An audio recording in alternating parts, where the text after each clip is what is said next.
Hi, I'm Peter Jarrette, and it's another blazing edition of Gossip TV. The news is going to tell you what's hot and what's hotter. Pay attention, Madonna. It's easier than falling off your horse.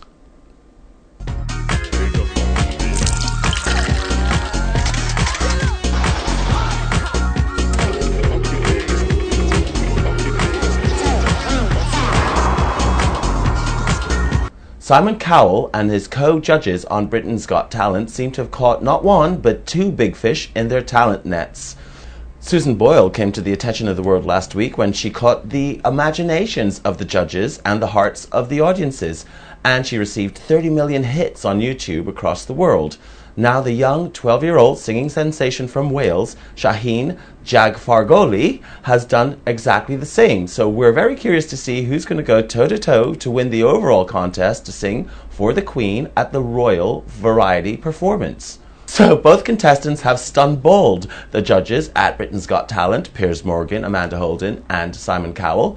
And Simon Cowell is stunned at the amount of money he thinks he's going to be making in the very near future. So Britain's defo got talent, and we are very excited.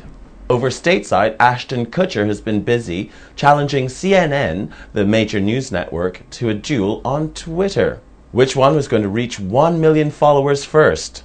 Well, after just a few days of heavy flirtation between Kutcher and Asian news desk correspondent at CNN, Anjali Rao, Kutcher won 1 million followers, and he went on to Larry King with his good friend P. Diddy to crow about it the very next day. That was just a bit of fun banter there with CNN and Kutcher, but what Kutcher did do is promise to donate, should he win, thousands of pounds worth of mosquito nets to Africa, and in the good spirit of the game, CNN has matched his pledge.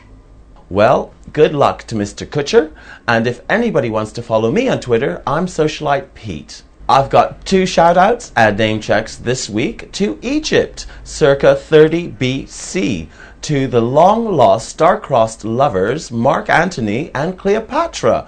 It would seem that eager Egyptologists have finally found the tombs that they believe contain the bodies, the mummified remains covered in gold, of the ancient queen and her bit of ruff. So it seems the sand does get into every crevice, even royal ones. On another Peter party note, I hosted a shindig for restaurateur Ping Chung at his gaff in Hove called Pearl. Now that was a happening evening. You do come on down. It's one of the most resplendent late-night watering holes on the south coast. Celeb money news. Well, Mel Gibson's being taken to the cleaners, it looks like. He stands to lose half of his $640 million empire to his longtime wife. Of course, if you're married in California, your spouse stands to gain 50% of whatever you own at the time of divorce. Unfortunately, too, for Mel, they didn't sign a prenup. Well, apparently there seems to be another woman implicated in this divorce case, but we really don't have the facts just yet. Well, I ain't saying that she is a gold digger, but she certainly ain't messing with no broke. And even more disturbing money news, Rubina Ali's father has tried to sell her to a Dubai sheikh for $300,000. Rubina Ali, the young starlet in Slumdog Millionaire, narrowly escaped being shipped off to the sandy surrounds when her older sister broke the news to her mother. The father has subsequently been arrested. And one last person who can't seem to buy anything just at the moment, and it's Madonna, and she can't buy mercy. And that seems to be proving harder than it is to fall off a horse. It's time for Guess the Gossip. True or false? This week, find the truth. Catherine Zeta-Jones's father owned a candy factory. Jack Black's parents are both clowns in a traveling circus. Perennial pinup Pamela Anderson is as American as apple pie. Fact 1 was true. Catherine Zeta-Jones's father did own a candy factory, and she rarely indulged. In fact, she goes on to say, I had so many sweets and candy hanging around my house that I never even bothered with them.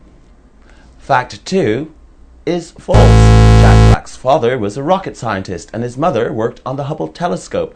In fact, Jack Black says that his father worked on some stuff that he can't really tell us about.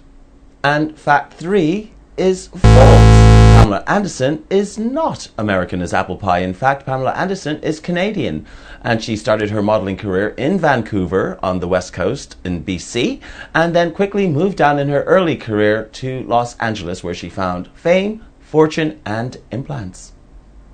Well, that's the end of gossip this week. I'm Peter Jarrette. Join us next week when I'll have some forecasts in the celebrity news world for you. Will it be a hot trend in Los Angeles, or will it be a cool continental shift towards Paris?